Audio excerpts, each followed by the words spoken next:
400 residente ang nasunugan kanina sa Barangay Tatalon sa Quezon City. Natupok ng apoy ang aabot sa 100 bahay.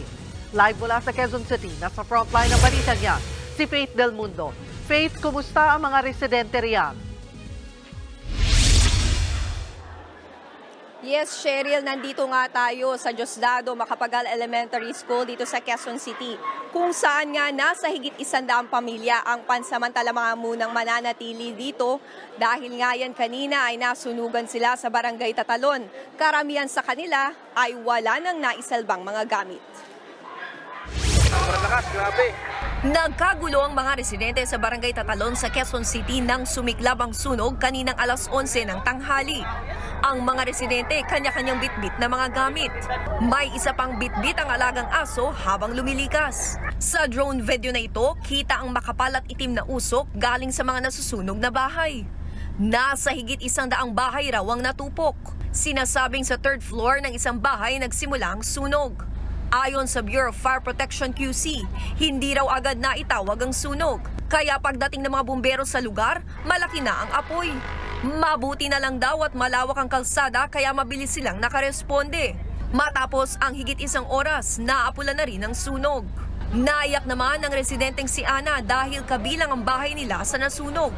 Wala silang nakuhang gamit at ang malala pa, pati ang 4 nilang aso nasawi sa sunog. Pasalamat na lang po yung 2 kong anak na hindi pa pumapasok nandito sa labas. Yun nga lang yung mga aso namin lang natira sa bahay na hindi namin nailigtas. Nanlumo talaga kami. Hindi namin malaman kung anong i-react namin kasi sobrang napakabilis po ng pangyayari. Segundo lang po nilamon ng apoy yung bahay namin. Si Aling Norma na mahigit 40 taon nang naninirahan sa lugar, tanging 2 kawali lang ang naisalba sa sunog. Naisalba ko lang 2 kawali. Tutuloy-tuloy pa rin ang buhay kahit ganong kahirap. 100 pamilya o mahigit 400 residente ang mananatili sa Diosdado Macapagal Elementary School matapos ang sunog. Wala namang naiulat na nasugatan o nasawi sa mga residente. Cheryl, sa mga oras na ito ay inaalam pa rin nga ng Bureau of Fire Protection kung ano nga ba yung sanhi ng sunog at magkano yung danyos o halaga ng mga natupok na ari-arian. At sa ngayon nga, yung mga residente may kanya-kanyang tent, dito sila mananatili.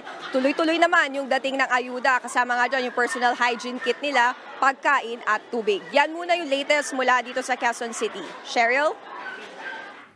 Maraming salamat, Faith Del Mundo. Mga kapatid, Cheryl Cosim po, huwag maging huli at maging una sa lahat sa balitaan. Para sa tuloy-tuloy na talakayang sa Frontline, mag-follow at mag-subscribe sa social media pages ng News 5.